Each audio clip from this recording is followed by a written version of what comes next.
Vice Chairman, Mr. Brosset. Here. Supervisor, Mr. Love. Here. Township Manager, Zoning Officer, Mr. Barron. Here. Solicitor, Mr. Smith. Here. Township Planner, Mr. Grossman. Here. The purpose of the hearing this evening is to consider for adoption ordinance number 03-13 entitled An Ordinance of the Township of Robinson, Washington County, Pennsylvania, amending Chapter 27 of the Township Code by amending the zoning ordinance of Robinson Township to provide for a comprehensive rezoning of the township. In summary, the ordinance's purpose is to comprehensively amend the zoning ordinance of Robinson Township to provide for the health, safety, and welfare of township residents. The ordinance modifies uses in existing zoning districts throughout the township and addresses oil and gas development and noise regulations. At this time, I'm going to have the court reporter swear in anybody that's going to give testimony during the public hearing. Yes, I'd like to get this one. Anybody do it all at once? Raise your hand.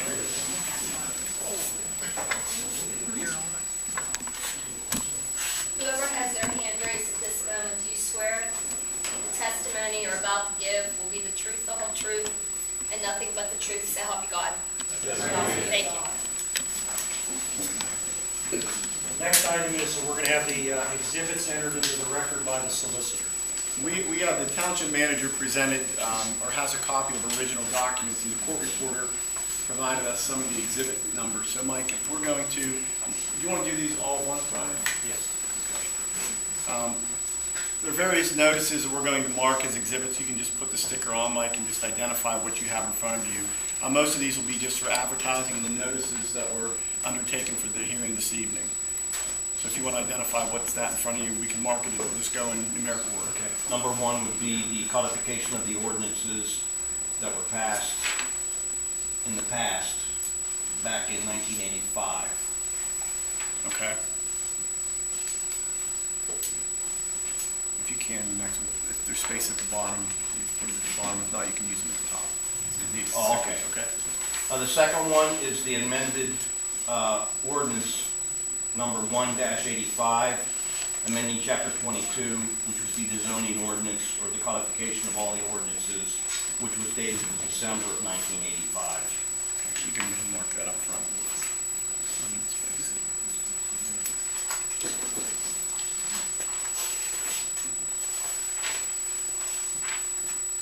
This is the Code of Ordinances for Robinson Township, dated June 2nd, 1986, revising the ordinances from September 9th, 1985. That is number 3.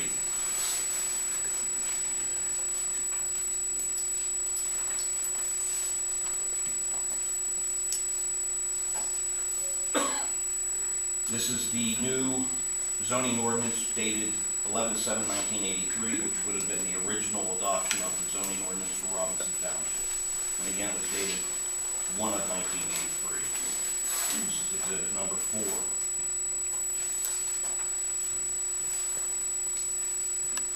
It's the comprehensive plan, the public notice that was advertised in the Observer Reporter. This was dated for the 14th day of May 2012, where the public hearing was going to be taking place for the public hearing to consider the adoption of the comprehensive plan, which is in effect at this point in time. This is exhibit number 5. This is resolution number 01-12, which is the resolution of the Board of Supervisors of Robinson Township, Washington County, to adopt an updated comprehensive plan. This is exhibit number 6.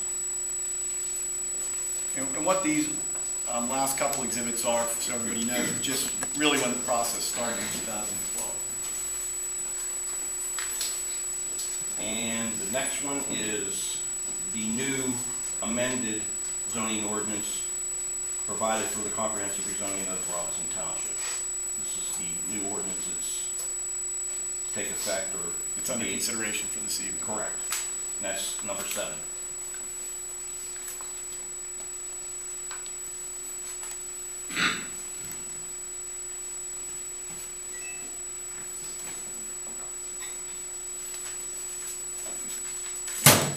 This is a response we received from Imperial Land Corporation in relationship to this action that's taking place this evening concerning the proposed zoning ordinance in the map. This was addressed to the Board of Supervisors. And this is exhibit number 8.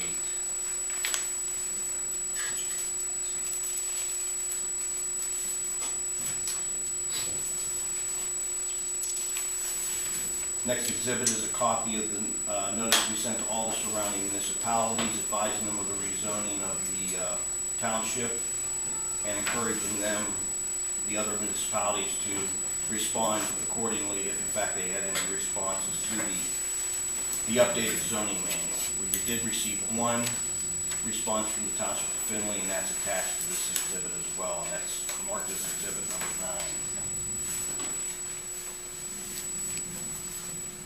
Exhibit number 10 is a letter from Schneider Attorneys at Law addressed to the Board of Supervisors in relationship to this amended zoning ordinance.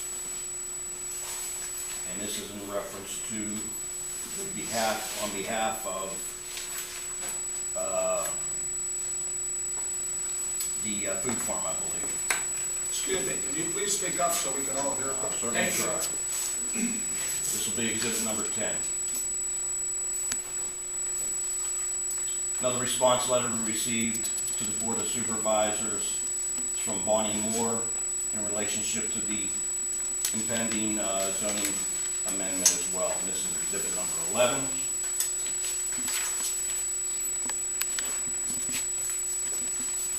Exhibit number 12 will be the public notices that we posted throughout the township. There were 3 postings.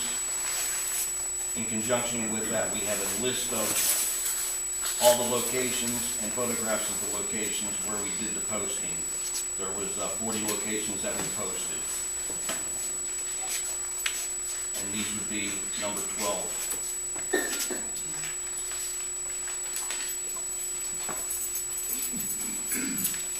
Next exhibit would be the advertisements that we did the publications through the Observer Reporter. Did you need each one, or can this be done? You can mark them all, reference each one, but mark them all collectively as one Okay. number. This would be exhibit number 13.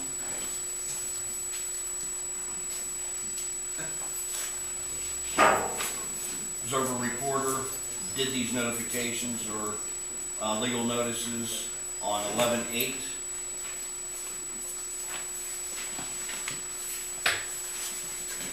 And again, these were all for the notification that the township was doing the rezoning or amending the zoning of the township in conjunction with this amended ordinance, as well as the advertisement of this hearing this evening. And those were advertised on 11/1/13 and 11/8/13.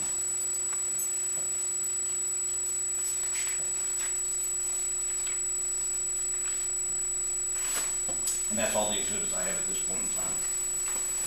Excuse me, Mr. Behrens, I have a letter on behalf of Range Resources. We do have it up there, let's go ahead and make that. Was that hand delivered today, Yes. Sean? Just in order. The exhibit number 14. The letter dated to the Board of Supervisors dated this date, represented by Range Resources, concerning the amended zoning ordinance that's at hand at this point in time as well. And that's exhibit number 14. That is all I have at this time. Mr. Chairman, with all these entered into evidence, would you like your planning director to discuss one at a time each ordinance? I think so, yeah. And does the board have any objection? I know we have separate ordinances to consider. Do you want to undertake separate hearings for each one? That was the way we advertised it. Okay, so I'm not sure if we had one before the other or if it matters. We are currently considering the zoning ordinance. Okay. The advertisement of the zoning ordinance. So Rich, is that ready to address that?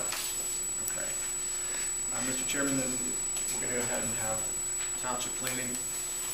Okay, this is Mr. Grossman. The township hired him, he's a professional planner, to do our comprehensive plan and zoning ordinance. So I let him explain the process that we've gone through over the last few years. As Brian mentioned, my name is Richard Grossman. I'm a professional planner. I have an office in Slippery Rock. I work with municipalities on an on-call basis whenever they need assistance. And I was contacted first by Robinson Township in the end of 2009. And most of you, I assume, were long-term township residents. And you remember back in 2009, what was happening in the township was the Turnpike Commission was completing planning for the Southern Beltway. And at that time, the township supervisors and planning commission were concerned about how the completion of that new highway could change growth and development patterns. And right about the time the Turnpike Commission was completing its initial plan, the township applied for grant assistance from the Pennsylvania Department of Community and Economic Development. And in 2010, a grant was awarded by the PA Department of Community and Economic Development that would pay for services of professional planning consultant. The township chose me to do that, to prepare an update to the township comprehensive plan and then an update to the township zoning ordinance that would implement that. In Pennsylvania, there's actually a state municipalities planning code, which is prepared by the legislature to guide how communities undertake planning for the future. And most communities prepare, well, about roughly 3/4 of Pennsylvania townships have a comprehensive plan. About half of Pennsylvania townships have a zoning ordinance. Robinson Township has had a zoning ordinance in one form or another since 1983. And the real change that I was asked to look at was how the Southern Beltway might change the way growth and development has happened in your township.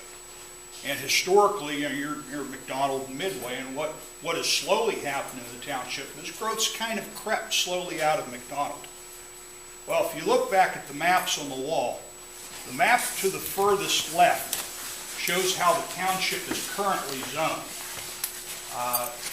And if you look at the bottom of that map, and some of you may have difficulty seeing it, most of the orange, the residential zoning, is down at the bottom near McDonald.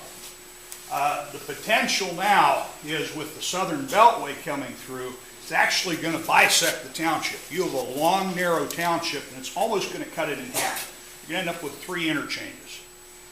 The last I heard, and maybe you guys have better information than me, but the last I heard was they're looking, the property acquisition is complete. They're looking at groundbreaking maybe 2015. Is that what you guys are hearing? And completion in 2020. So that's really only about 7 years away. But what's going to happen is all of a sudden an area that's been away from major highway access is going to be on a pretty significant beltway connecting 79 South with Pittsburgh Airport. And those interchanges are going to become focal points for development. So working with the Planning Commission, I spent almost 2 years looking during monthly meetings, because they're a citizen board, they volunteer, looking at how the township grew in the past, how it might change, spending a lot of time looking at capacity of the land. The township has areas where soil won't permit intensive development without damaging well water, which is, the soils aren't very well suited to on-lot septic in some areas. Some of the soils in the township were previously mined, and they're kind of just a mix. You never know when you move mine cover what might be underneath. So and some areas have constraints of floodplain or slopes. So we looked at those, mapped them, we looked at where the interchanges were going to be, and developed a new comprehensive plan. And really the biggest single change of anything to the comprehensive plan was the development of a new interchange business district. And that establishes the potential for new highway business districts along those new interchanges. And the proposed zoning ordinance is the one that's the furthest to the right And you can see that blue line is the new interchange district, and it's area that was previously mostly zoned residential or agricultural.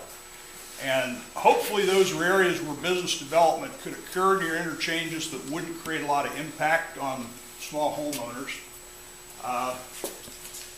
And that plan really was a basis of developing the new zoning ordinance.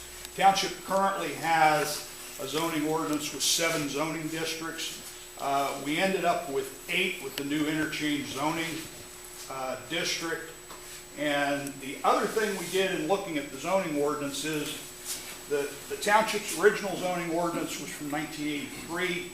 There was an amendment to the ordinance in 2004, so it was about 6 years old.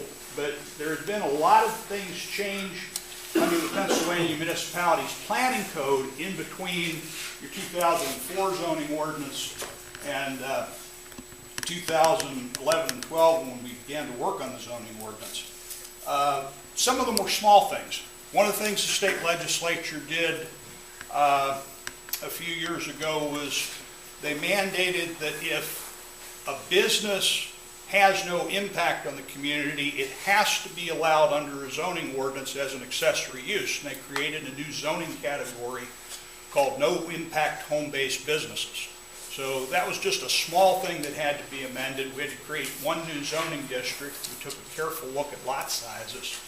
One of the things that the Planning Commission was perpetually concerned about and took a lot of time to carefully study is, can the township, how much residential development can the township bear? And I've been working as a planner in Pennsylvania for about 25 years. One of the things I've learned almost consistently is if you get too much residential development too quickly, it begins to impact the ability of the community to provide public services at a fair price. And that's what's happened to some of the suburban Allegheny County communities to the north of you. So the Planning Commission was aware of that, and they were really concerned about that. So to the extent possible, they still allowed for residential growth, but they kind of shifted it more over to non-residential growth. The hope would be that as those interchange develop, they develop for business parks or they develop for some type of commercial tax base, because that allows then the township to keep kind of a favorable tax base to services ratio.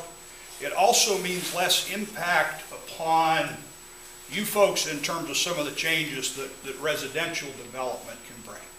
And that doesn't mean that making it hard to build a house, but the township took a careful look at the way the zoning ordinance would treat large-scale residential development. I live in the Slippery Rock area, and I actually live on the farm where my family's lived since 1876. And we get folks moving up my way from Pittsburgh,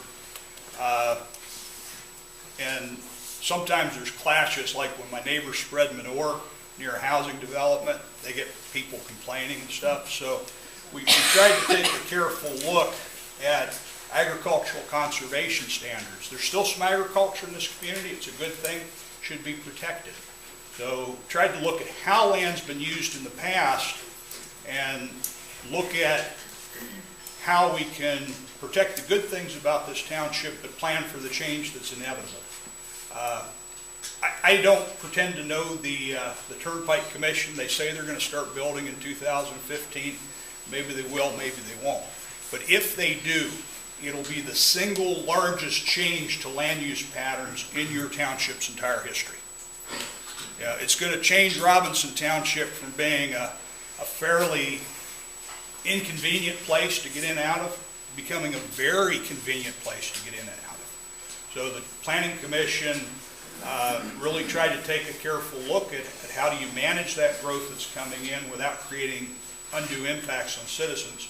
When they completed their look at the comprehensive plan, Board of Supervisors looked at changes to the zoning ordinance that would implement that comprehensive plan.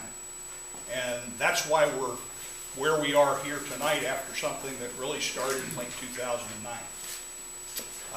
I'll be here for a while. If anybody has questions or comments about my role in this, I'm glad to answer. I don't know if we're going to do comments yet or whether... I think does the board have any questions of Mr. Grossman? I know we have the documents to be prepared. Is there anything from the board? Okay, if not, we'll go to public comments, and I just ask that when you raise your hand, I'll call on you, state your name and address for the record, please. Greg Kolicki, 946 North Pike. According to Section 101, Community Development Goals and Objectives of the new zoning ordinance being proposed, the Community Development Goals and Objectives narrative is taken directly from the adopted Robinson Township Comprehensive Plan, like you mentioned. As such, these goals and objectives outlined in the plan are intended to act like guideposts, it seems like you were saying, when used to create documents like the zoning ordinance being proposed. In light of this, though, what level of community participation did the board seek in order to first identify what the community development goals and objectives should be in the township? And secondly, what process was used to determine how best to include those recommendations into the new zoning ordinance? For example, were there any charrettes, brainstorming sessions that were held with local residents, property owners, key stakeholders? Did they work with the board to create community development goals and objectives? And if so, if this wasn't done, why wasn't it? My family's owned the property that surrounds the Babington interchange for 75 years, and when you look at proposing a new use for something like that, you think maybe you'd be included in some way. And seeing that, and I respect your background in planning. I have a master's from the University of Maryland's Architecture and Planning School as well. And it just seems there's lack of community outreach and input in this. It's not substantial enough to meet the needs of how these people in the room think that the township should be guided. And no offense to you, but I think there should be more than just you guiding the township.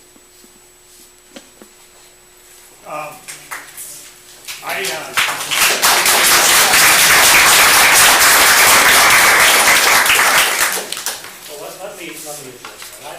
I've talked to quite a few of the large landowners over the last 4 or 5 years. Stand up so we can hear you, please. I'll stay seated and speak loudly for you, sir. I've spoken to quite a few of the large landowners in this township over the last 4 or 5 years. I've spoken to a lot of residents.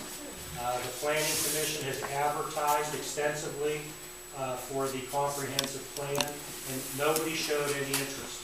Well, you're my neighbor, Brian, and I was just wondering, if somebody could get a hold of me.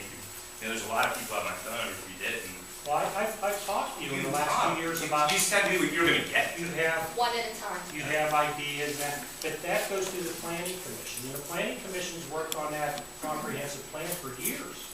But the intent and the goals and objectives of the community should be defined by that community. Well, how do you get 2,000 people into a room?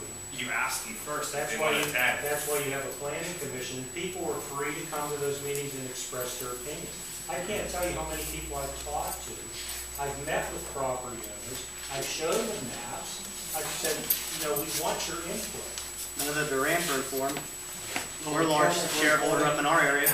Well, Hold on, since this is a public hearing, you have to take it down stenographically. Stephen Durant. It's too hard to with too many voices at once, that's all. So, let me ask you this. What really has changed on this? Well, first of all, the comprehensive plan's been in place for almost 2 years. The comprehensive plan map and the proposed zoning map is exactly the same thing. You have an agricultural conservation abutted next to interstate business development zone with no transition. Looking at people like various people in planning, they would say some kind of transition between conservation and an intense commercial use would somehow need to be needed there. If you look at the top of my property, on the 90 acres that sits north of the interchange, there's a strip that's conservation. So you have abutting conservation, business interchange, no transition. That doesn't really make sense on a lot of planning levels. There should be a nice gradual transition to that. And how would you accomplish that? How would you accomplish that, given the shape of the township, the interchanges, and where we already have existing development, and the turnpike coming through? Well, I think my first way to do that would be to solicit more input, so we could all come together to understand that, or at least have the people who really are interested in being part of that process, like me, like several other people in this room, be included. I mean, there's even some conflicts that I've seen too. Like, you have like the way that the planned residential development, like that's the PRD. Some issues with that as well is not maybe even being able to do that on a conservation. Now it's conservation instead of being residential agricultural as it was before. And you're looking at the interchange business development zone, and basically trying to say, hey, we'd really like you to do a business park here or something. When there's tons of business parks in close proximity, and I don't think you did a market study to look at the oversaturation of the market when you have Star Point that's like 1,200, 1,500 acres of brownfield redevelopment, which is responsible reuse of property from a planning perspective. And then West Point off of the Finley Connector. So I just don't know if that really meets the market realities of that, changing it from C2 to the Interchange Business Development District. I don't think that was considered. Well, what would you, I mean, I'm curious as to what you think that you would like to see your property zoned as. I'd like it to be the same. I'd like to keep it C2. I didn't recall it being C2. Is it C2? What's that map behind there? I thought it was RA. No. It's C2? Yeah, if you look at our property, it's divided when the highway came through. When the state of Pennsylvania took our land with the highway through, it divided into 3 separate parcels. And, there is a 6.29 acre parcel that sits between Andy's Candies and the Bagton interchange there. We have 90-something acres that's north of US Route 22, and then 11.34 acres that sits south of US Route 22 there. And the 6-acre parcel and the 11-acre parcel was zoned C2, and the 90-acre parcel north of that was zoned residential agricultural. So it's interesting that maybe that wasn't considered. Okay, so the vast majority of the property right now is residential agriculture. Yeah, Did you want that to go to C2? That's what I'm asking. potentially at some point. If it makes sense in the market, that has to be discovered. You just don't go spending when you don't have water and sewage at your property. You just don't spend $30,000 to do market studies. You don't. Things have to be done in the right time. It's not just location. It's timing. Let me ask the planner, what's the difference between the commercial and the interchange business development? There's really not much there. Interchange business provides for a few more light industrial opportunities. Community, the C2 is more of a community business, traditional commercial. Traditional commercial. That sounds a little bit better. Than a business park that might not even work there. There are commercial, the interchange business allows commercial uses as well. Yeah, but it's limited, and the size of the building envelope, it seems, would be changed, and how the property could be subdivided, to meet the realities of the market. Planning, also has to be practical, and in a lot of ways, I just think maybe keeping it C2, like looking at some smart growth strategies for trying to create like a hub of business off that interchange and linking it well to the residential there to provide different uses, maybe even small grocery store or something that would benefit the residents, or some other kind of thing that wouldn't be just totally grounded in a business park. Do we need another business park? I'd have to do a study, get that done to see if that would actually be feasible for this property. At this time, it's not, you wouldn't do that. So let me ask you this, since I think we're on the same idea, you wanted it non-residential. I'm just very comfortable with how it is now. I think it provides flexibility. Well, there's 2 points that I've made. Number one is you can continue to use that property as it's always been used, no matter what the zoning change is.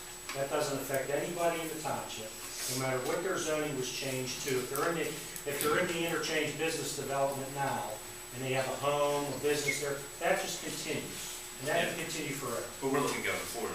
But going forward, if you decide in the future that you would prefer to see that commercial, there's no reason you can't come back in, request from the supervisors to have the planning commission look at that. We've got letters, one from Findlay Township, that is requesting that we expand the interchange business development in the northern portion of the township between Washington Road and over near the turnpike. They want an expansion of that area. Well, I mean, you know, you're saying I can come back and do this and that. Well, why even do it now? What's the rush? The rush is that for years,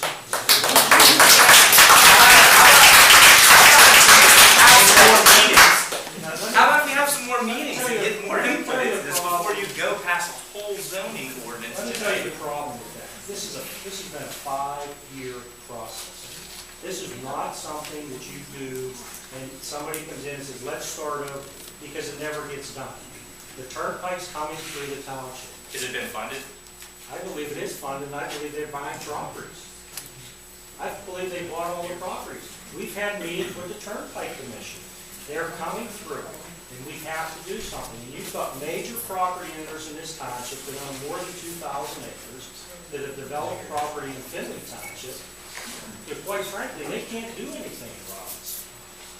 You can't do anything when you have residential agriculture running along a turnpike. And for the tax base of this township, if you want to move forward in the future, you have got to have your zoning. But I was told by, I think it was a member of this board a couple of years ago, that I could do a line switch if I wanted to, you know, do the C2 anyway, so why not leave it now so it's flexible enough? Well, let me tell you. And having residential potentially, in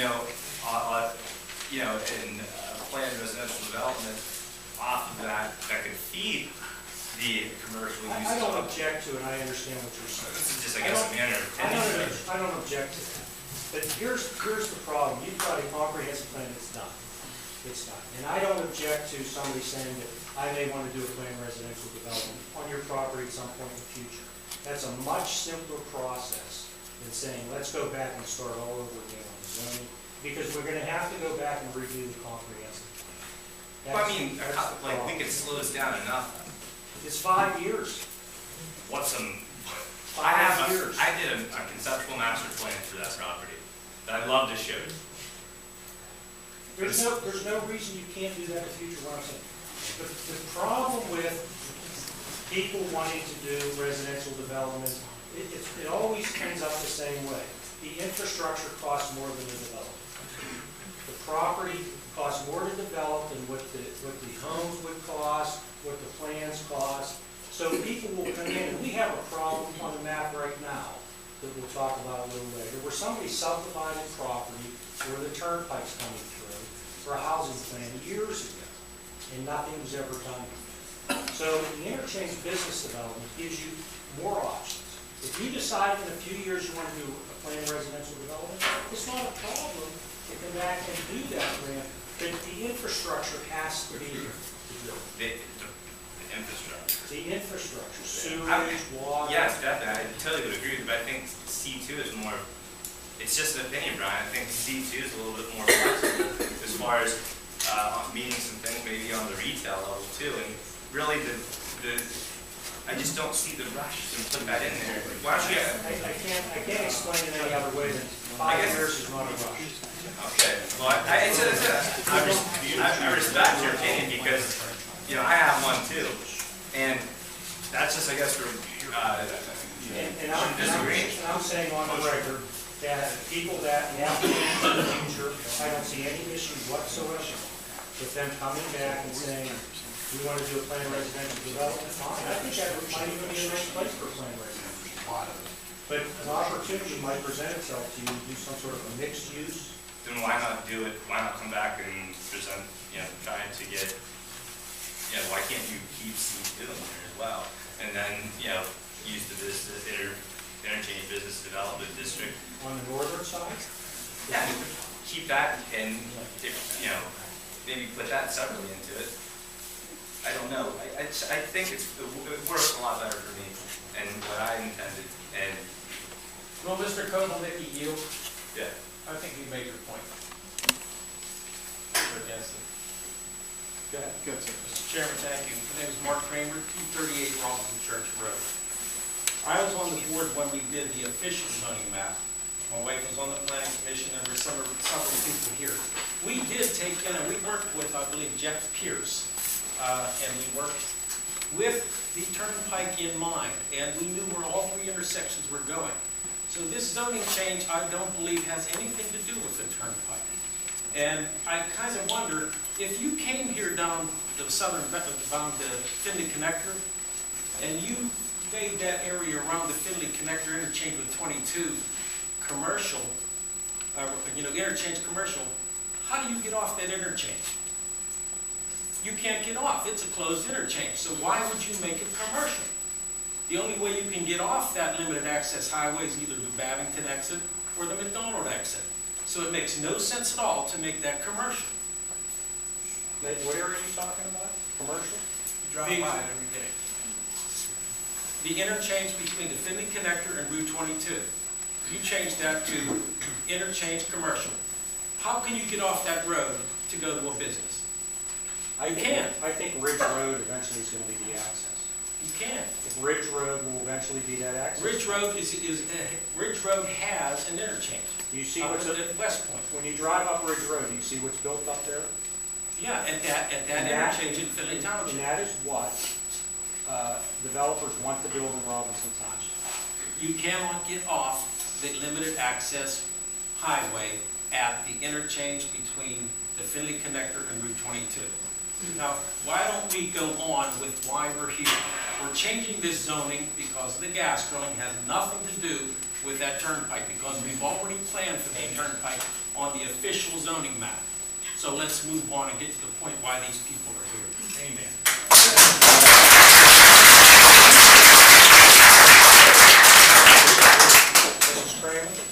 Mrs. Kramer? Hi, my name is Judy Kramer. I live on Robinson Church Road. And I would like to ask the gentleman, if you change my property from agriculture, which it is right now, to business, can the gas well industry fulfill my contract, my lease with them, or will I be restricted? Will they not be allowed to drill under my property? Because I already have a signed lease. And if you change me to business and say I cannot develop that, you are taking away my rights as a property owner. Who's our coverage? And furthermore, I want to say this, sir. Whenever Robin Hill came to us with 17 gas wells that they were drilling and under Atlas drilling, we, the Planning Commission, I personally talked with the Secretary of the DEP in a three-way conversation with the gentleman who was head of the Department of Oil and Gas Drilling. And he gave me a list of the most comprehensive regulations allowed by law. I brought those to the Planning Commission, and we extended that to meet our township. It is my belief that if we are not allowed to develop our properties as we wish, that this board is not looking out to protect us. They are looking out to punish us for our vote.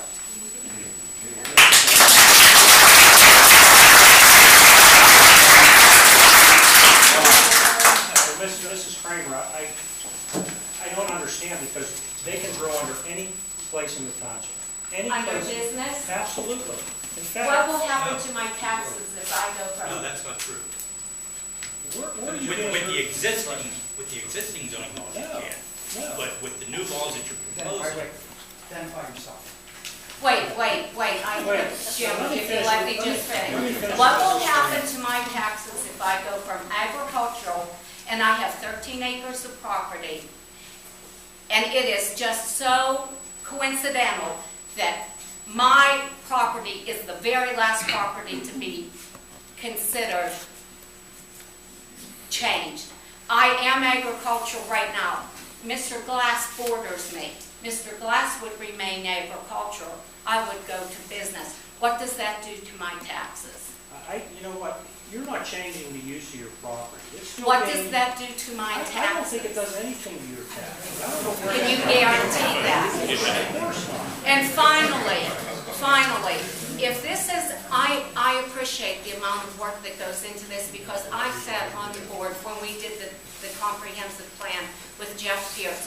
We took into consideration slope of hills, widths of sidewalks. We even did not allow a 5-way interchange in our, thought of just about everything you could think of. Where was the gentleman up here first? Go ahead, sir. Jim Watson on Bigger Road. I had no idea what any of these zoning laws were. I've been on the internet and I read the 160-some pages that are on the internet of the existing laws. And as it was, about 75 to 80% of Robinson Township was zoned rural residence, agricultural/agricultural. 75 to 80% it was. All areas were allowed to apply for gas and oil permits in all areas of the township except the floodplains area down at the southern tip of the township. With the new proposal that you have that I've read, the only areas that will allow for the oil and gas, natural gas permits to be applied for would be the agricultural and the industrial. The industrial being out on I-80 and the agricultural, some of the farmlands. So what Judy's saying, the other areas that were rural residential before, there's not going to be any permits applied for, or allowed to be applied for in those areas. And I'd like to go further and say that when I read the description of the RA Residential Agricultural District, it sounded great. It was established to provide sites for low-density residential use, together with agricultural activities and such public and semi-public uses and facilities as may appropriately be located in the district. The district is intended to provide for the long-term, low-density growth that the fellow talked about over here, and throughout the establishment of appropriate standards to maintain the desirable residential qualities commensurate with a predominantly low-density family ordinance. All that sounds great. You've changed my Bigger Road area, which is in dark green, at the northern tip of the township. You changed us to a special conservation district. And the terminology you used to describe that was a district with a high concentration of floodplains, wetlands, steep cliffs, and environmental hazards. I am so offended by that description of this new area that you've zoned my area. If I ever tried to sell my house and somebody read that description, they would think they're either going to fall over a cliff, get flooded out, or get cancer. I would never sell it.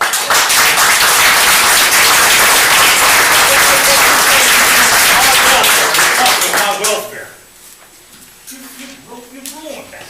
You would be ruined in that section of our township. And that's the section I can speak for. That's where I live. I think Mr. Grossman. Yeah, I'm starting to like the words. Actually, I thought that was the most beautiful part of the township. It is a gorgeous area. It's beautiful. You drive out there in the fall when the leaves are changing and the snow's on the trees, it's beautiful. I actually was. I think that's the most beautiful part of the township. I'm sorry that that's kind of planner words for saying though that land is beautiful, it can't support a lot of intensive residential development. I could find areas that are a lot Well, worse. no, I understand. It means it doesn't mean you can't build a house there. What it means is that's not an area where you'd want to see 5,000 houses. Who would want to build there? You're going to get cancer or fall over a cliff. Well, environmental hazard doesn't mean toxic. It just, in planner jargon, it means areas that I'm are... going to get cancer. No, I'm really sorry you don't like that wording. No, I hate that. Okay. Mr. Campbell. Yeah, John Campbell, 738 Campbell Road, Baltimore, Pennsylvania. I think everything that's being talked about here, I can clarify it. There's a lot of people in the room here too. I just wanted to make a few comments. It has been past practice many times by this current Board of Supervisors to react on minority requests. Most recently, a few residents, maybe 5, 10, 15, had concerns about the compressor station in Smith Township. At the April 2013 meeting, you supervisors asked Mr. Smith to look into a meeting with DEP. Mr. Smith attended the meeting in Slovan protesting against the compressor station. Mr. Campbell. Yes. I am happy to let you do that at the supervisors meeting, but this hearing is supposed to be for the zoning. I'm going to get there. Please I'm going to get there. to it. I'm going to get there. To represent Robinson Township, again, the minority. At that time, the majority of the Robinson Township submitted a petition of over 250 names in support of that compressor station.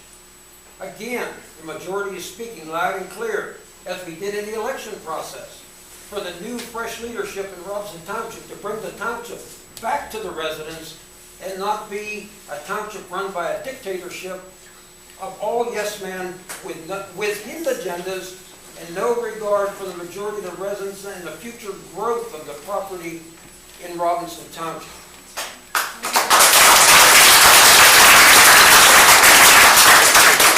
And again, the majority is speaking, as we have petitions here signed by residents here, residents that are not here. 253 residents right now demanding that this board does not adopt or change any ordinances, amendments, zoning maps for Robinson Township while you're in a lame duck session.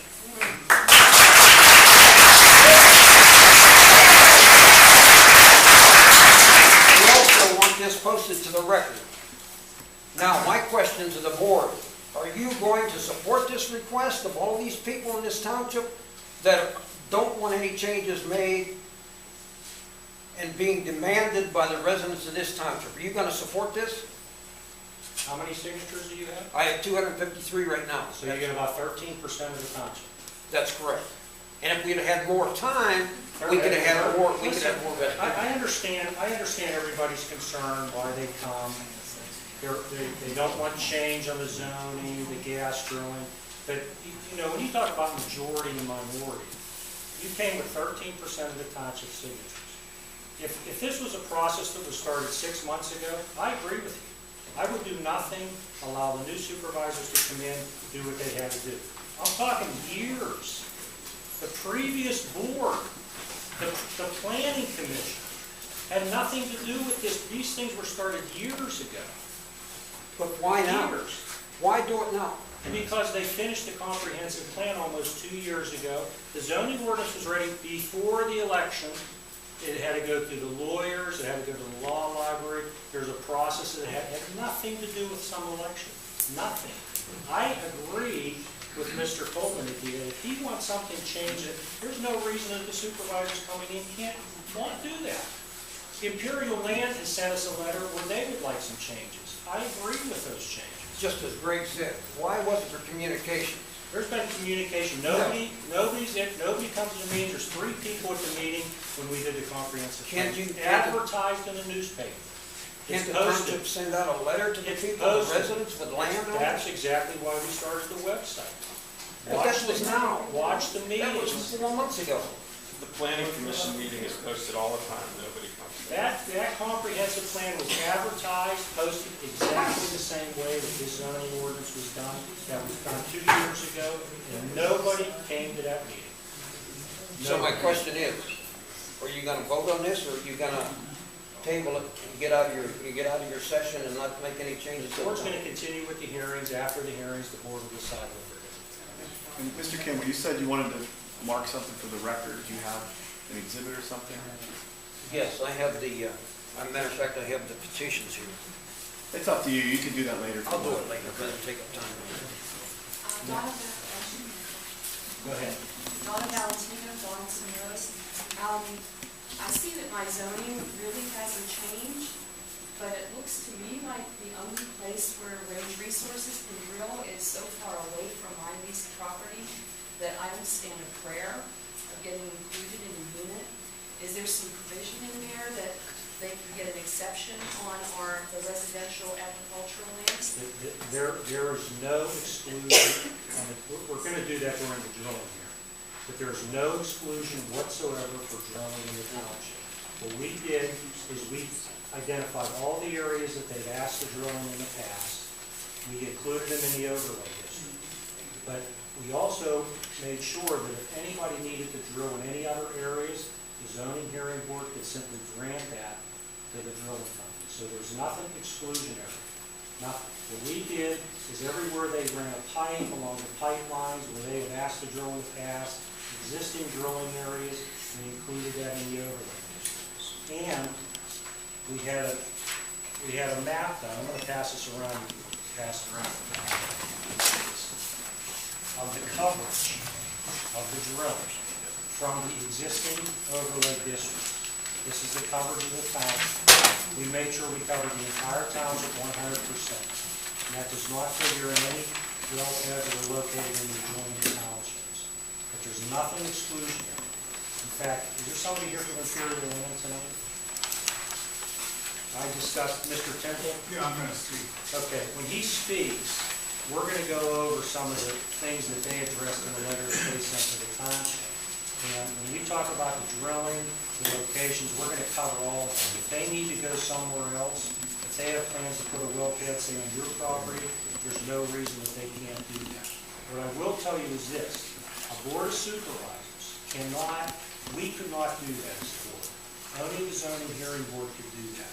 And that's exactly why we set the system up the way we did. So if they go in and say, we cannot reach a certain parcel of property from that overlay district, the zoning hearing board can grant them permission to go somewhere else. That's the way the system's set up. And that's exactly why we did it the way we did it. The board can't do that. Does that answer the question? Anywhere they need to go, the zoning hearing board can grant that. And I know there's probably a lot of oil and gas questions. Can we close this particular hearing? Is there any questions about the map? And then we can open up the oil and gas one. Thank you. John Kramer, Robinson Church Road. With all due respect, the question was asked of Mr. Fuller. I'm going to ask Mr. Rhodes to see if he knows it. And that is, if our zoning is changed from agriculture to business, will our taxes go up? Did you read the form? Are you even aware of what these colors on this map? Pardon me? I cannot answer if your taxes will go up. Why not? Aren't you guys supposed to be stewards of us? No, stop. Don't interrupt me, please. There is a question on the floor here. Are our taxes going to go up if our zoning is changed? That's a simple question that everyone would want to know here. Wouldn't you look out for the best interest of the people here rather than the best interest of the free people? Well, let me answer that by telling you what happened. My wife and I lived in Finley Township. We lived in a residential area. When they expanded the highway, we got changed to business park. Our taxes did not go up, nothing changed. We stayed in the house, kids were born there. Nothing changed until we wanted it to change. When we moved out here into Robinson Township, that area became developed as a business park.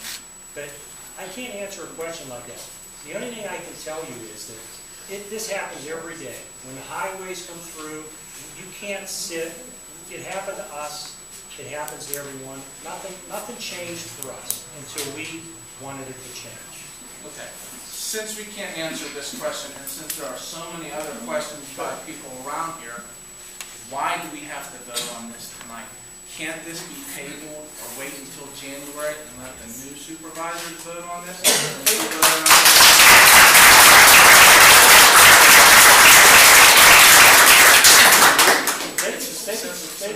If they want to start the process over and include it, they can change it.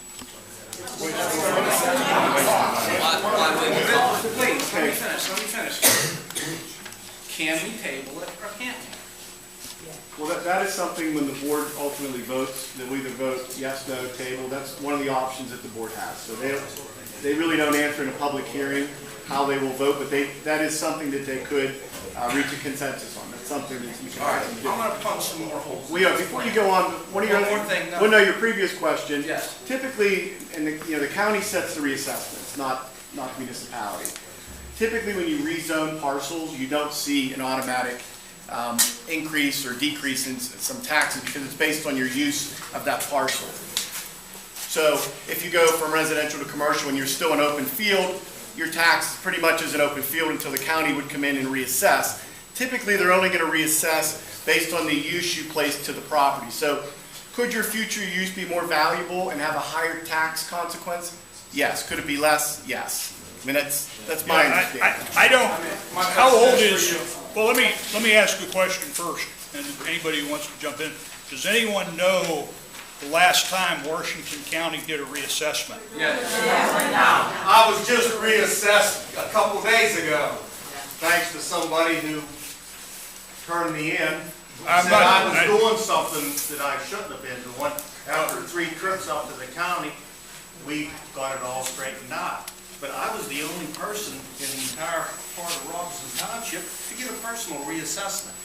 What's your name? I'm talking about a county-wide when. Sir, your name for the court? Boyd Duran, 511 Campbell Road. Thank you. Let me finish. I just wanted to ask you, are you a geologist?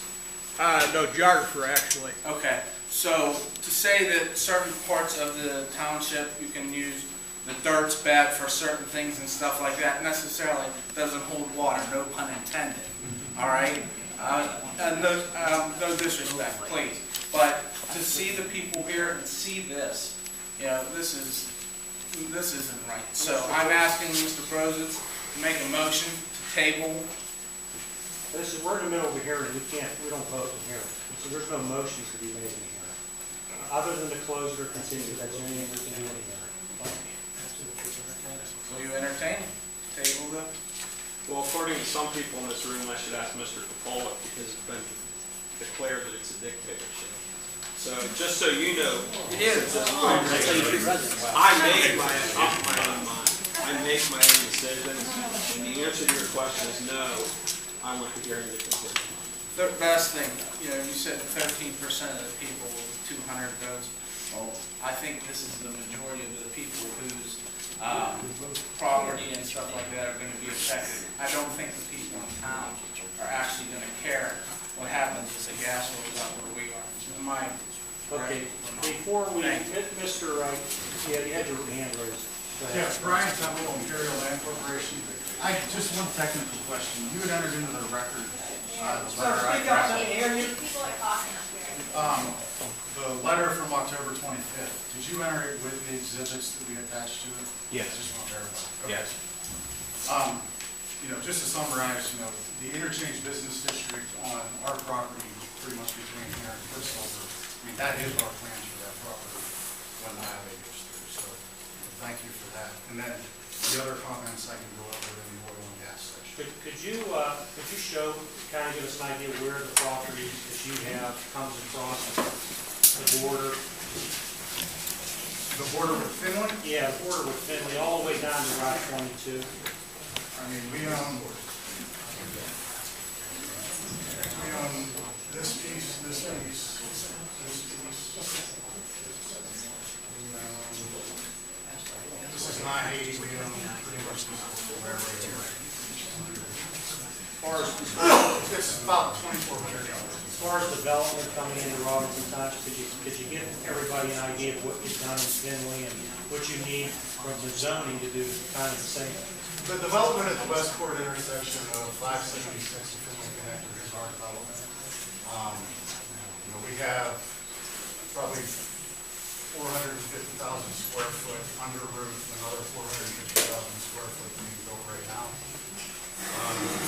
We have the same type of plans stored here. Now, some of my comments did address the PRD, the R1, and some of the residential here. You know, our development's going to occur right at the interchange. So we would prefer some of this area to be zoned the interchange development, because that's where we're going to start the development. Would a developer come into a township and spend money to do any type of commercial development if they did have a protection of zoning? I mean, we are all for the zoning in this area, because currently, and I know we had meetings 4 or 5 years ago and currently, based on the current zoning, we can't do anything with the residential. Is Mr. Bunter here? He is not. I had talked to him about 5 years ago, and And that's kind of what he shared with me, is that when that turnpike comes through, that area's gonna have to be some sort of a business park zoning to do any type of development. Yeah, and in fact, when the Midway McDonald Sewer Authority was created, I mean, we paid personal money to up the size of the line along Noblestown to service, you know, the area between here and this, for commercial development. I just wanted to verify that those exhibits were included. I'll double check, Brian, but I think they're in there. I'm Mr. Walter, 1735 Bigger Road. In response to your thing about you've had planning commission meetings and everything, when you ran for supervisor initially, you sent out a letter to every one of the residents. Recently, you sent out a letter to every one of the residents. Why could you not send out letters to the residents to let the residents know that this was going on? Okay, you never addressed that. You were able to send letters out for your election process. And also, when you decided to brag how much money was in the coffers of Robson Township, that's money that you had, you bragged about that. But this zoning thing, which is very important to these little people, not Major Imperial Land Company, who has not been a good bid partner with Robson Township. He has destroyed Robson Township. I personally was on a board that fought Imperial Land Company on Ridge Road when they wanted to put an acid dump in again. Okay? And it cost Mark Ado $5 million, and we defeated him. But he already had the liner going in. And he begged us to turn around on it. You were around here when that was going on. Okay? Where we live, on Ridge Road, you took that area and you took preservation, you changed it around and you moved it up on the bigger road.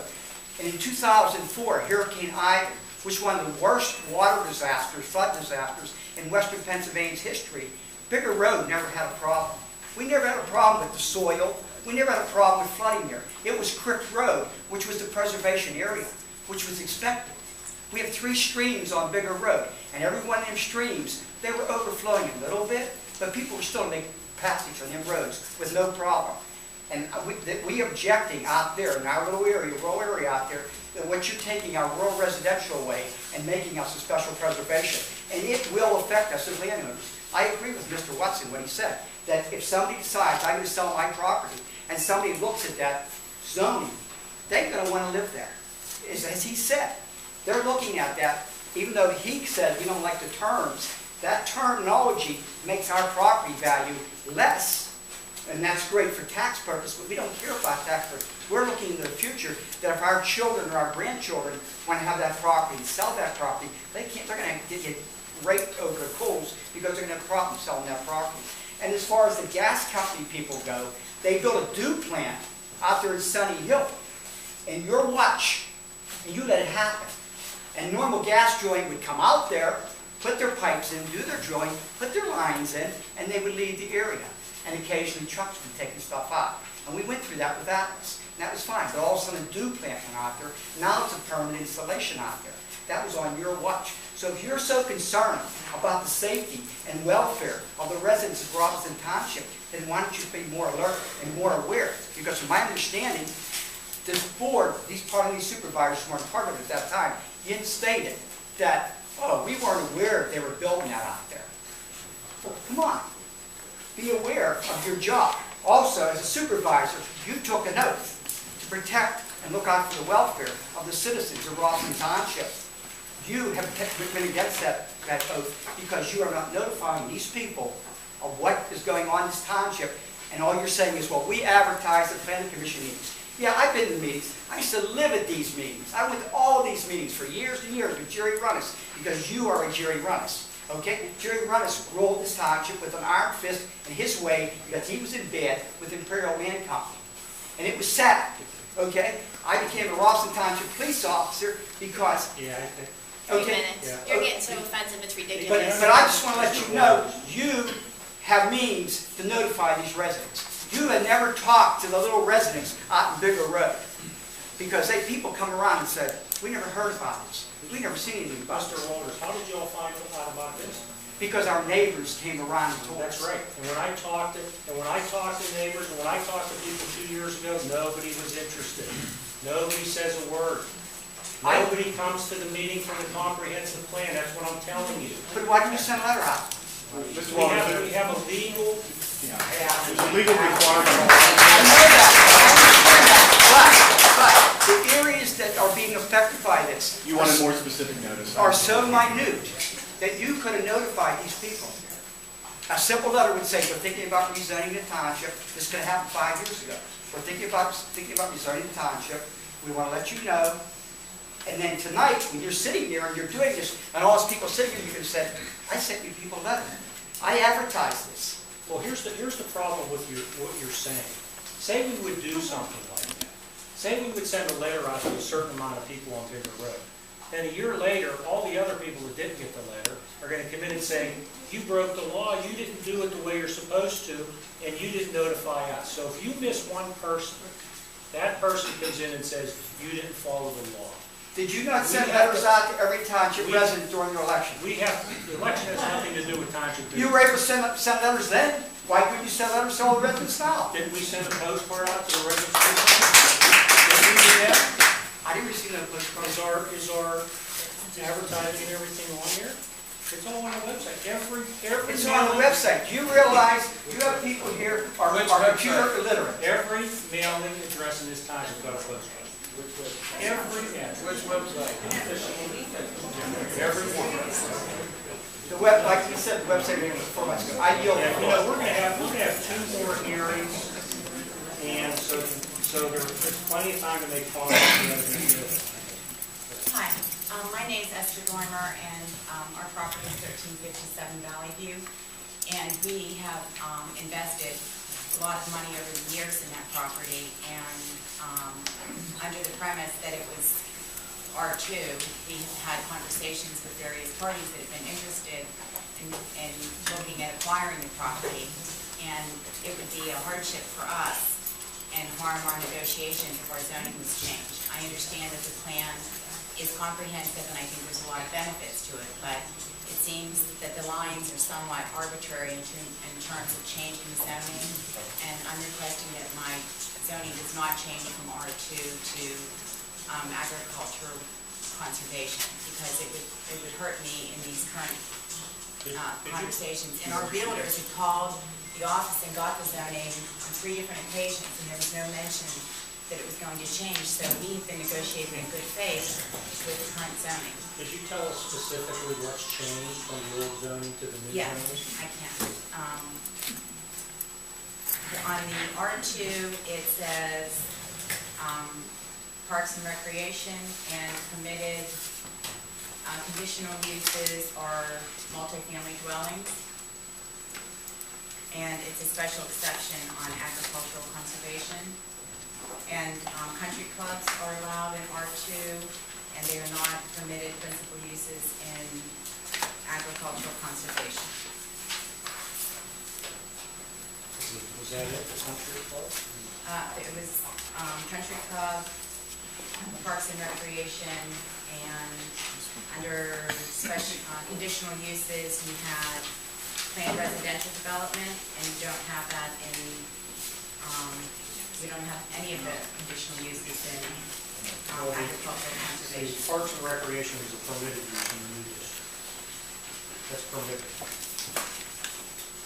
Okay, then, the country club? I think the only real difference in from the old zoning district was planned residential development. Right. And there is a problem with the existing ordinance. In the RA zoning district, it says that the RA zoning district is for low-density residential development. But then in the conditional use section, it provides for planned residential development. That's kind of like a contradiction of what that district does.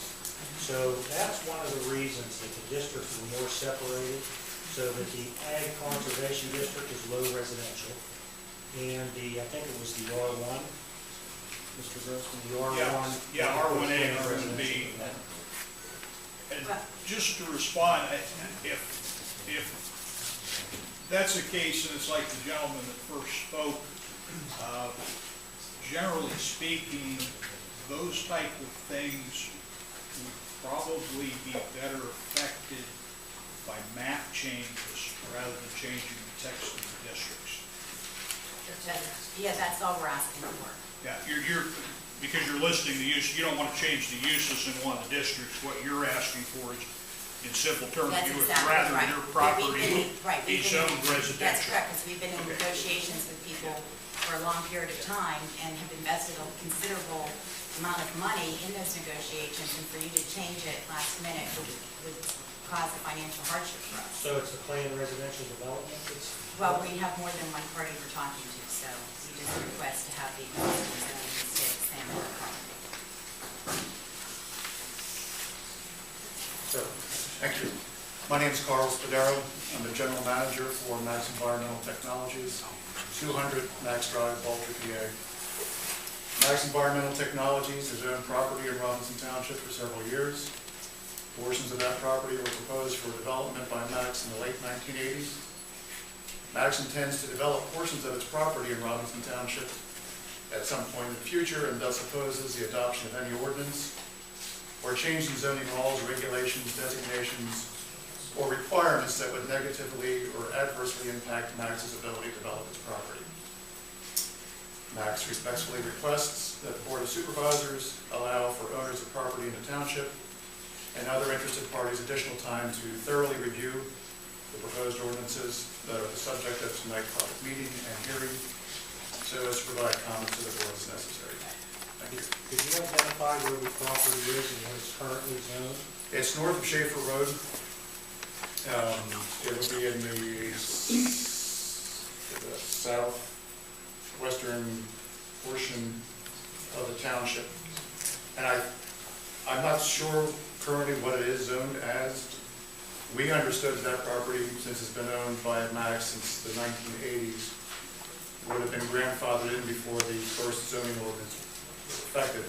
It looks like from the proposed zoning map that it might be designated as special conservation or residential. Your zoning's not changing at all? It's not? No. There's no change. It's currently zoned residential agricultural, and it would be rural residential. There's no change. There's no change? Okay, thank you.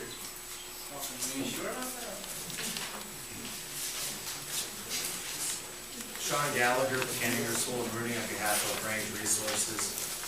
My question is with respect to the creation of the oil. I can't hear you.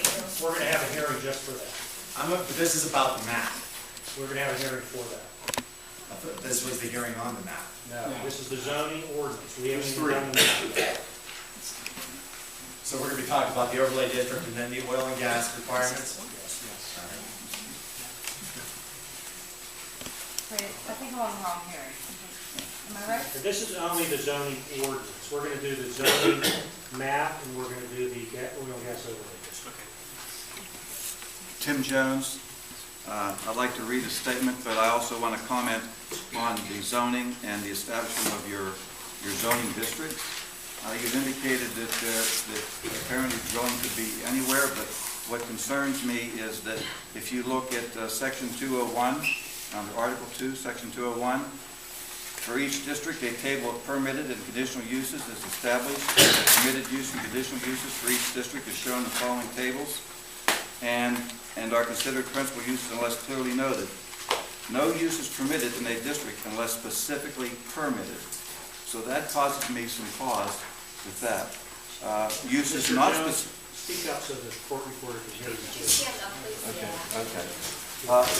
If you would look at section under Article 2, Section 201.2 and also 201.3, you would look that you've established each district, whether it's agricultural, conservation, or what have you. You have a table for each of these districts, and the table outlines permitted and conditional uses is established. If you don't have it, that use is not there, then you are not allowed to have that activity.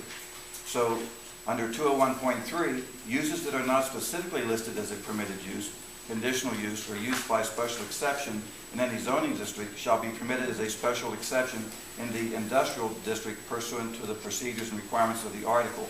So that seems to contradict your earlier statement that with the new zoning that drilling would occur at any part of the township. So, but that's not what I wanted to comment on. I want to read something.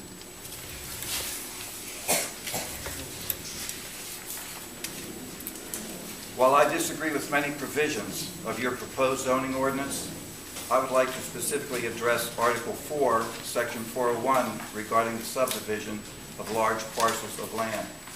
In Section 401C4, you write, regardless of size, no parcel or lot subsequently divided from its parent tract shall qualify for additional lots pursuant to this section. All subsequent owners of parcels of land subdivided from a parent tract shall be bound by the actions of the previous owners of that parent tract. Now, these proposed ordinances are not straightforward and complicate and limit activities and uses of the landowner and actually take away farmers and private property owners' rights. The Township Comprehensive Plan even acknowledges the need for less complicated ordinances.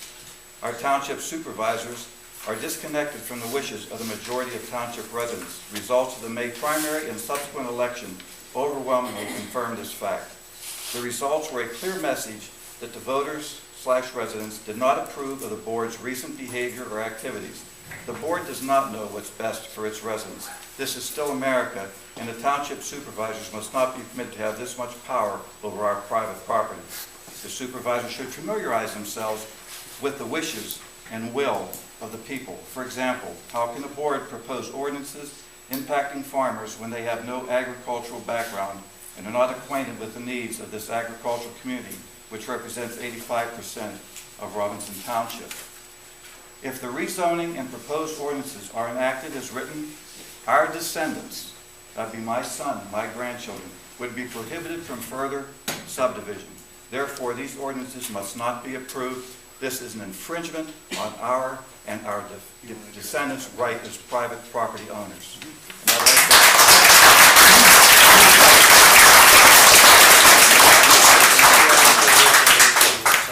He's going to address what that language means. Yeah, so I understand, sir, did you want to discuss the section 201 you first brought up, or do you want to just discuss 401? 401. Okay. The 201 seemed to contradict an earlier statement, that's all. Okay. But 401 is the issue that I wanted to address tonight. And for the record, I've marked you as Exhibit 15, your submission, okay? Thank you. Okay.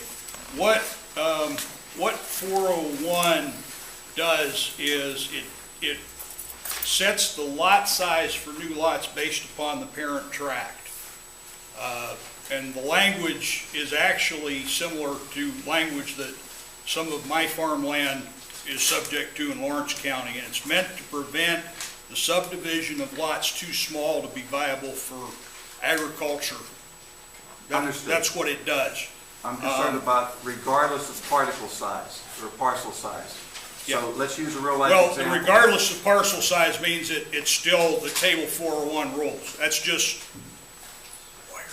If I have 500 acres and I divide it once, my descendants can't divide it again. No, it doesn't mean they can't divide it again. It just means that the table is the overruling thing. We've had experience with what we're hearing versus what is written, and I just still strongly feel this should be left alone. I understand your concern, but actually, what I tried to do is make it a little more open than the older ordinance, in addition to getting rid of 50 pages. But this, I actually live under this. My point is, it shouldn't and does not have to be this complicated. We are a rural community. You know, we're not Peters Township. We don't have that many residents. It does not have to be this complicated. A landowner should have the right to sell his land or be able to pass that on to his children and grandchildren without a lot of language that at some point in time, a few years down the road, someone may not agree with what you're trying to tell me right now. Because they're going to say, here it is in black and white.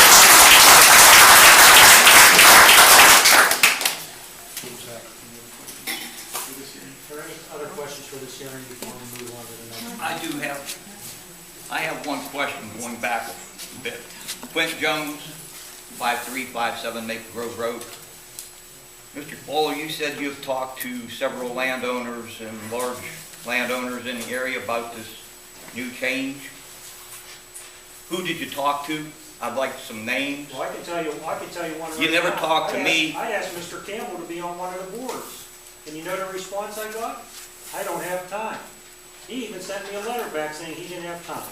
That's one person. How many other landowners did you talk to? I talked to 100 people. Where? Anybody here, raise your hand if he talked to you. No hands. No hands. I've talked to Mr. Kolbenicki in the past about his plans. I encourage There was people. no follow-up, and I think we're talking about these meetings too, what about work? Wait, let me finish. You heard the answer right there. And I want you to listen to what I'm going to say. I talked to somebody, and listen to what he said. There was no follow-up. Like I'm supposed to go to adults and fool them and drag them to a meeting. That, you have to take responsibility. People don't have time to attend a planning commission meeting, to get involved. I repeatedly try to get people to serve on board. You can't come back 2 years later and then blame me. Adults can knock on neighbors' doors as well. Who have you talked to? Besides Craig? Hunter, but they're not here. I just gave you an example. You want me to go up and down the roads and up Maple Grove? Yeah, you said you've talked to landowners in the area about what you're changing. I haven't seen anybody here raise their hands that you talked to them. Most of us here own more than 1 or 2 acres. I myself own 103. I never got talked to. I'm Mrs. Bigger from Bigger Road. I should be easy to find. I never talk to anybody. Let me address one. You got 2 more years. You know, I have one more comment. None of you people on the board have any farming background. You don't understand that we work 18 hours. That's exactly what I was going to say. The farmers in the area, they work sun up to sundown. They actually do not have time to do anything like that. Then why are you complaining? You say you want stuff done, but you don't have time to get involved. Let somebody know what's going on. Communicate. I think the farm thing is an excellent point because that's exactly why we hired Mr. Grossman. Because he has a farm. You're paying him to do that. Yes. He's being paid. That's Exactly. why I said that's why we hired Mr. Grossman. His background in rural communities is from the chosen. And he's not familiar with And that area. that is one of the reasons that we have so much farm preservation in the new zoning ordinance. And then this new ordinance, what is that cost to prepare? This new document. That was paid for, as I mentioned at the beginning, by a grant from the Commonwealth. How much? I can't remember, to tell you the truth. Somewhere, well, the grant was closed out 2 years ago. Let me answer your question, sir.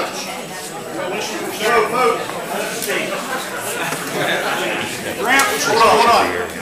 Guys, the court reporter has to unfortunately take this all down, so one at a time. And they're not on the record if they don't stand up and talk. So Mr. Grossman was trying to answer a question. Thank you. Yeah, I believe the grant was closed out in 2011, the end of 2011. I believe the comprehensive plan and the zoning ordinance grant were somewhere around $27,000. That also paid for another company that worked on the project called GCCA. And I'm still here tonight under that original grant. I'm not charging the township. But just to answer your question directly, I'm just here tonight because I'm a nice person.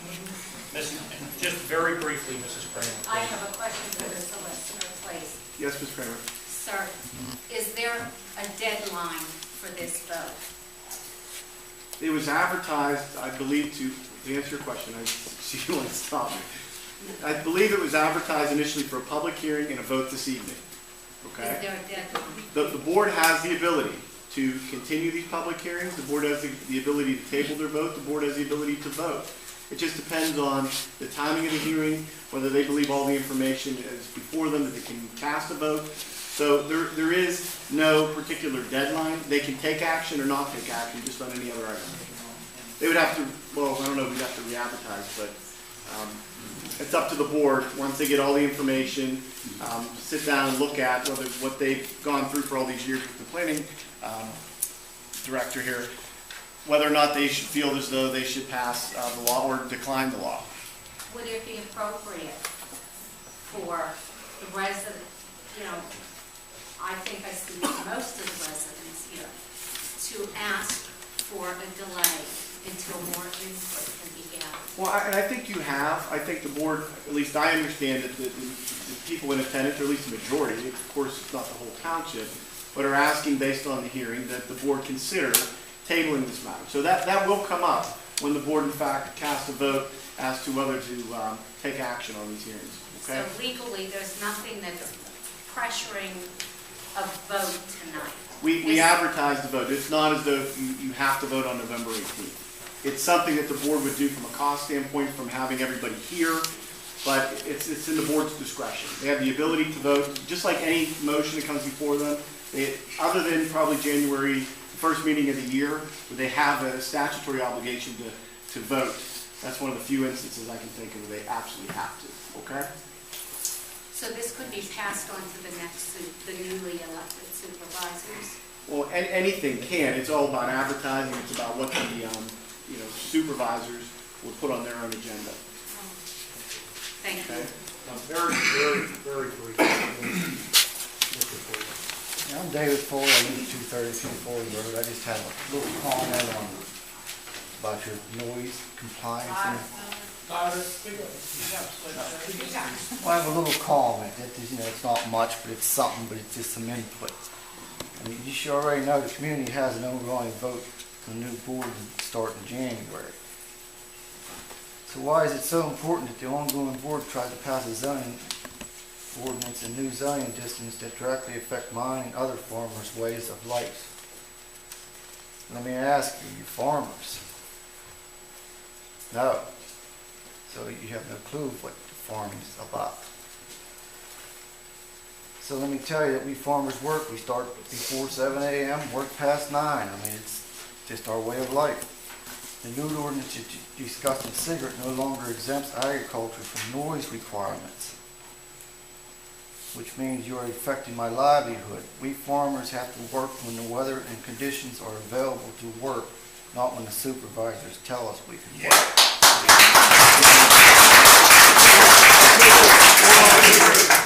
I don't believe that's accurate. That's not accurate. Well, that's what it states. That's what it says. No, it says non-agricultural. The old ordinance exempt agriculture. No, if you are in an agricultural security zone, the township has made a covenant with you. They cannot apply nuisance ordinances against normal farming practices. And large areas of the township mapped in the comprehensive plan are in agricultural security areas. They cannot use zoning or nuisance laws to affect normal farming practices. That's what's in here. Well, why are we reading it to where it works at? Show me what you're reading. You want to read what you have? Show me exactly in here. One second, somebody had a copy up. Go ahead. Page 42, it's under the noise, go back, so I can give you the section. Section 408 under performance standards. And they talk about, that's pretty much about noise. No operation or activity shall cause or create noise in excess of the sound levels prescribed below. And it talks about AC, R1A, R1B, R2, and SC. That's agricultural conservation. That's special conservation. And at no point on or beyond the boundary of any, it talks about 50 decibels. I mean, that's just... That's us right now. We're talking at higher levels than 50 decibels. So you may disagree, but that's not what this says, and I think that is the point. These should not be adopted as written. There's too many questions. Too fine.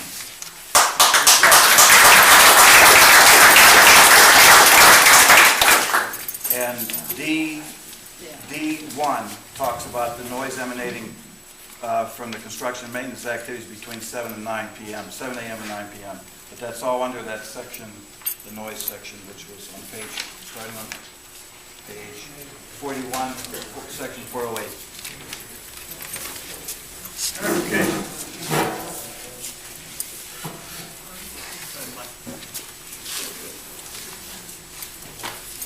Mr. Chairman, Mr. Grossman, I've never seen performance standards applied to an agricultural area.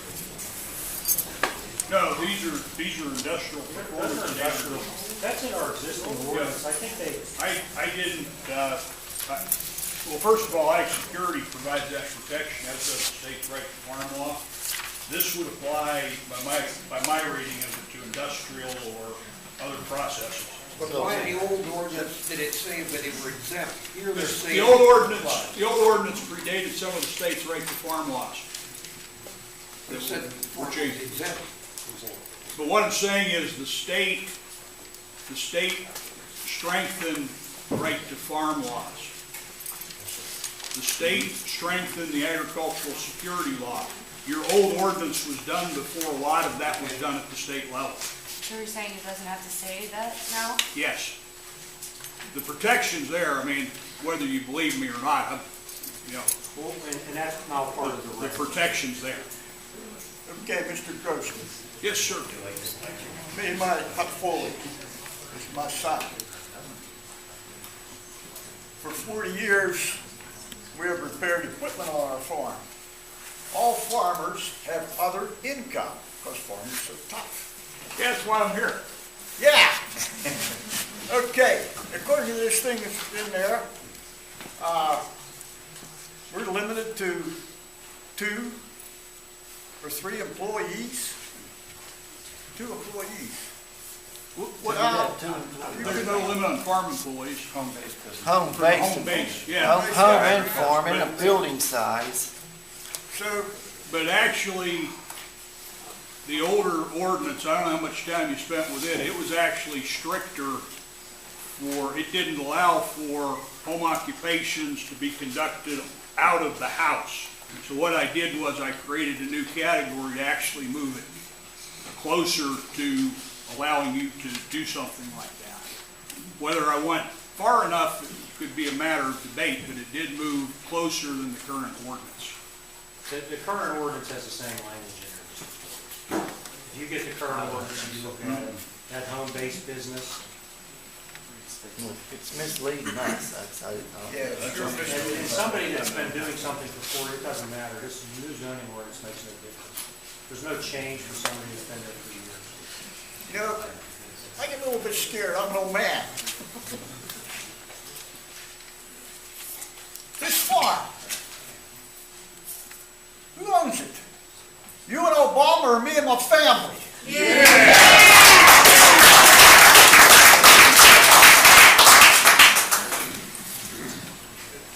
I'll speak. Hi, my name's Sharon Zafaris. This is for Mr. Kola. If there's so many mixed feelings over the zoning and so much resistance from meeting each other to a compromise, why is it not something that you would hand off to the next electees so that you have fresh blood, non-biased, who can come in fresh with this, and they are hearing both sides? Why is it something that has to be voted on and passed now?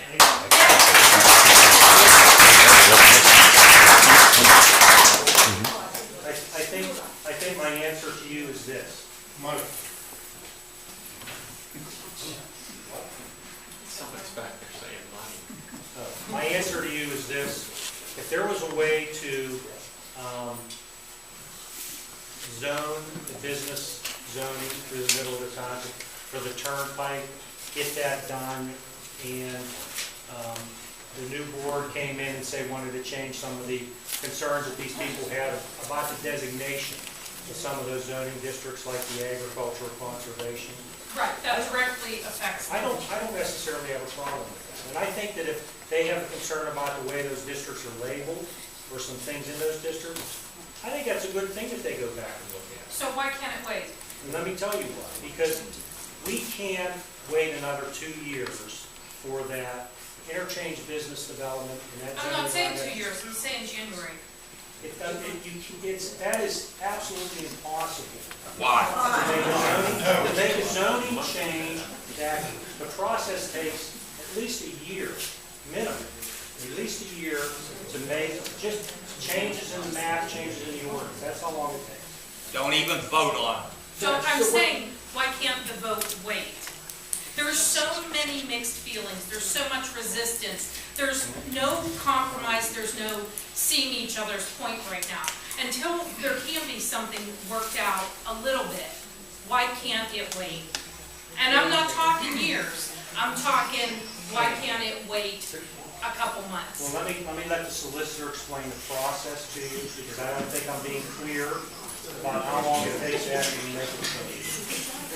And I understand your question, and I think some of the others have similar questions. So I appreciate from a political standpoint some of the people's concern, why not wait?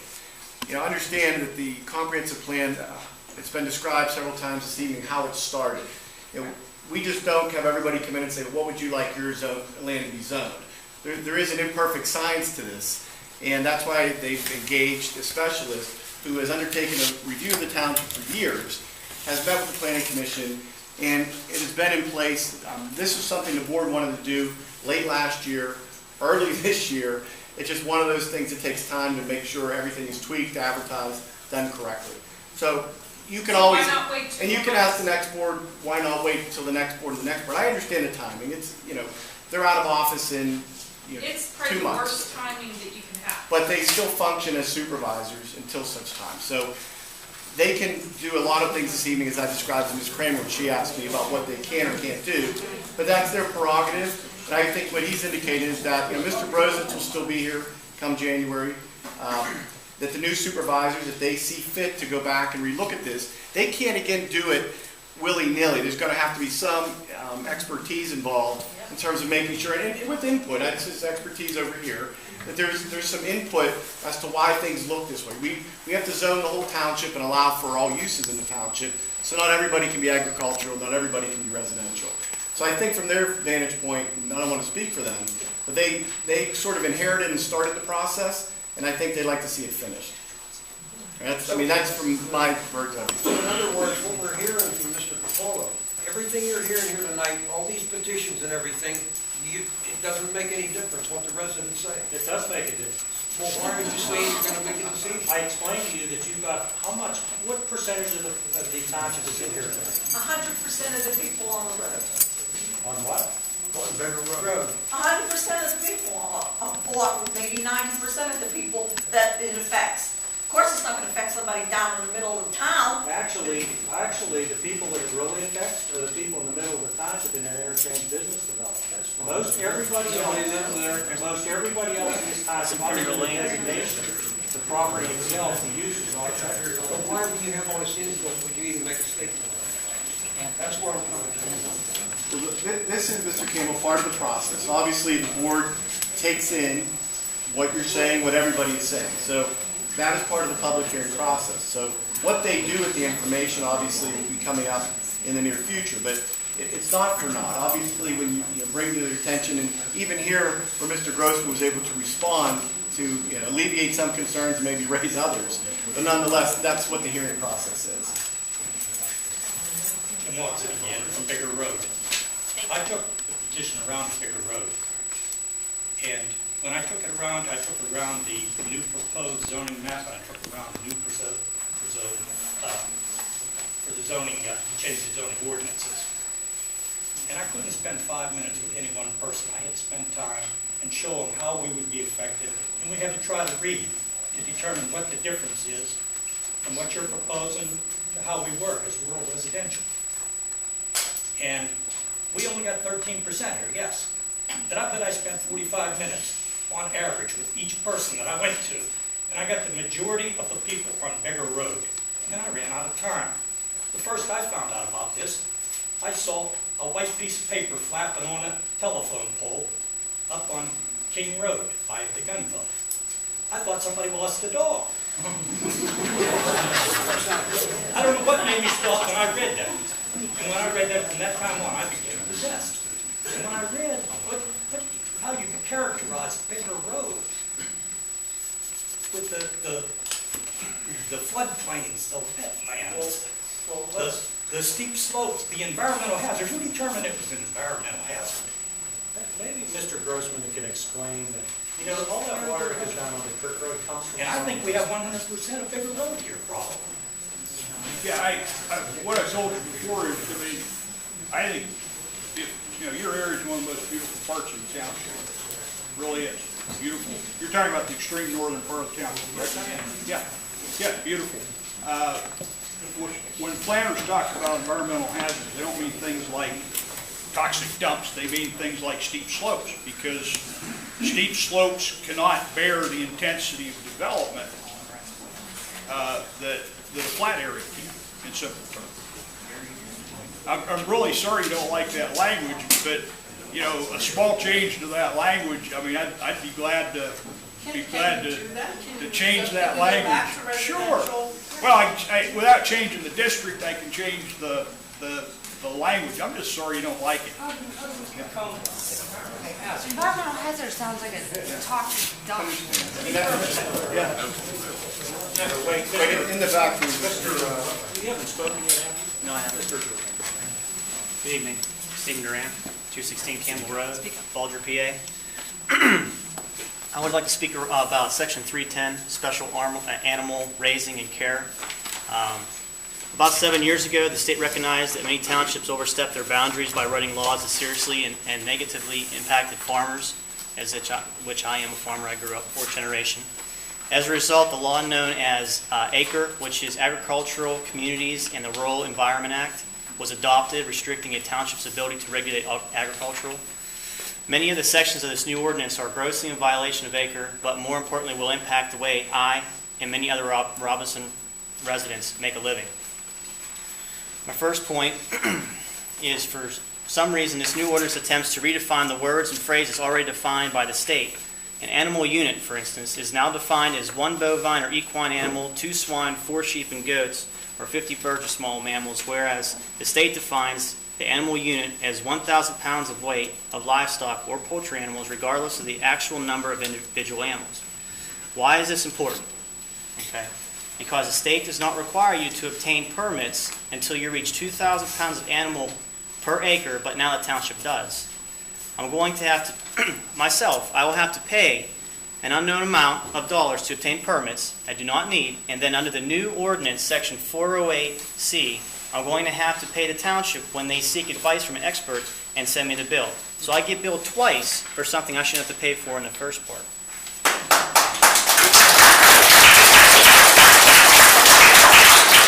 Now, it doesn't end there. On top of the permits I shouldn't have to get, I now can't use my property in a way that best deserves my needs. I can't put a new pen within 300 feet, that's 100 yards, of my property lines, even if that's the only place the pen can go. The fact that the state is the only one that can establish a setback for pens, and there is 100 feet, 33 yards. So, seems to be irrelevant to this board, as they have made it apparent that the law does not apply to them. It only applies to people who don't agree with them. All right? My farm, it's not more than 150 yards wide, maybe 200 on both sides. Where can I put a pen? How many acres do you have? We own around 60 acres. Oh, 70 acres. Somebody had what kind of livestock? We have Angus beef, and right now we're low. I'm just starting to build a business back up right now. But can I ask how many head? 10 head. 10 right now. This wouldn't apply to you. Well, what if I want to expand? Where can I put my corral at? That wouldn't apply to you until you reached, on 60 acres, you'd have to have... 120? Yeah. That will be hard for me to hit. If I build my business back up, I can hit that. And the thing is, where can I, if 100 yards... Your farm is only 150 yards wide at every point. Well, to get to access, what if it's in the wintertime? I'm not going to be able to put a pen out in the middle of a field. I'll sink my axles to the ground. Yeah. Unless you want to come out and help me pull out a trailer, you know. So you understand how it feels. You farm. Yeah. It's not easy. Well, read the whole thing, though. But that doesn't apply. I've been involved with ACRE before, and I think this is within the ACRE standards, but this doesn't apply to you. Okay. Because you already are over 10 acres. Well, I'm not the only farmer in the place. There's other farmers here. I mean, that only applies to a farm that is under 10 acres and has more animal units. There's a definition in the back of specialized animal raising and care. Well, from what I understand, if you read the ordinance, it says no animals underneath 10 acres. So if I have under 10 acres, I can't have animals on that land. No. This is also listed as a conditional use. So the Board of Supervisors, they would be coming before you anyway. But why even do this? You know what I ask? Just put this on my shoulders. Put this whole ordinance on my shoulders. I ask you right now, put it on my shoulders. The reason that I ran something for like office. this is in there is because when I first started coming to meetings before I was a supervisor, I heard nothing but about some pig farm that they had problems with. Pig farm, neighbors in the pig farm. And that's why you have things like this in there, to protect the neighbors from the other neighbors. It has to be in there. You know, there's flex. We're agricultural based. You moved here from Coriopolis. It's the farm. We're fourth generation. I'm telling you that before I was a super, and I attended the meetings, there was constant argument about this pig farm, I don't know where it is in the township, that they kept on. Valley Street. Valley Street, okay. It was there first. That's right, and these things kept coming up. So nobody's trying to limit. This is limiting. You are limiting our way of life. Well, this whole ordinance is limiting our way of life. And as I mentioned earlier, the state recognized the township shouldn't try to regulate things they know nothing about, which is why they also include provisions allowing any individual to send a township ordinance to the Attorney General for review. If this ordinance is passed, I will be requesting that the Attorney General bring legal action against the board. And on top of that,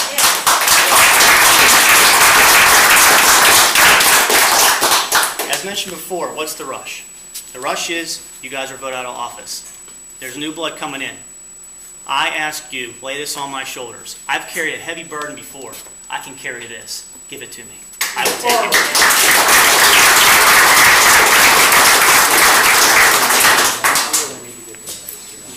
Yeah, we really need to get to next year. You're going to be able to make public comments in the next year. Yeah, we're not, we're going to stop. Really good. You need a break this one? Mayor? Very, couple minutes. After I was supervisor, I took a job at Mount Lebanon School District as a history teacher, and I teach 8th graders the Constitution. You guys all took a pledge to the Constitution to uphold it. The First Amendment of the Constitution has 5 freedoms: freedom of speech, freedom of the press, freedom of religion, freedom of assembly. But the most important one is the right to petition the government for redress of grievances. Now, you've heard about 50 petitions for redress of grievances. I've read in the paper you've held up drilling permits for 6 months because you didn't have to answer one question about a light bulb. What's making you vote on this right now? Why can't you wait until you address these grievances?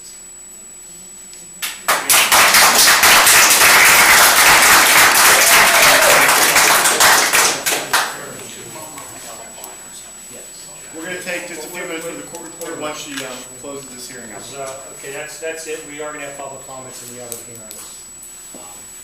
You know what, I'll keep it quick.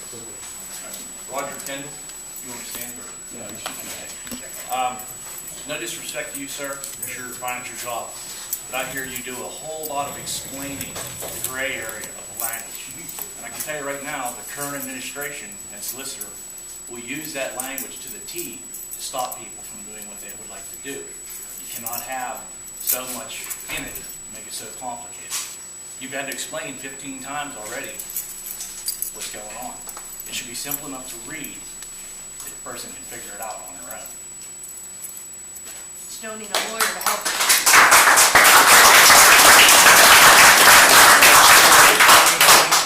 Okay, is there a motion to close or continue the hearing from the board?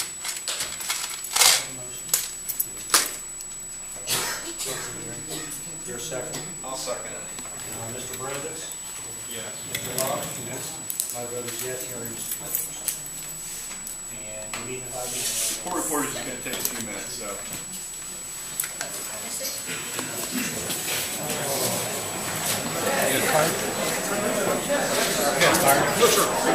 Yeah.